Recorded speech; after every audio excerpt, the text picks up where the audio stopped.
క్రైస్తలో ఈరోజు దేవుని వాగ్దానం. నిన్ను ఆశ్రయించు వారందరూ సంతోషించెదరు, నీవే వారిని కాపాడుదువు కనుక వారు నిత్యము ఆనందధ్వని చేయుదురు.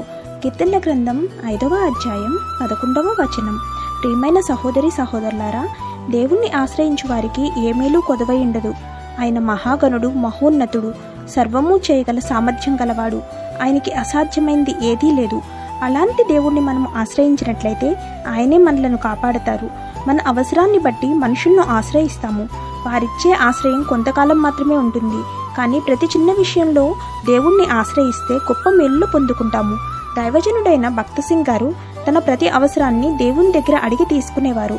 ఇహలోక సంబంధమైనదేదియూ కాదు, కానీ దేవునితో సహవాసం చేసి నిత్యము ఆయనతో సంతోషించు వారమై ఉన్నాము.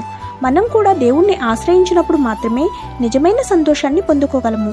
కాబట్టి ఈ దిన వాగ్దానం మనందరి జీవితంలో నెరవేరాలని కోరుకుంటూ దేవుని సువార్త పరిచర్యలో మీ సహోదరి. ఆమేన్. God bless you.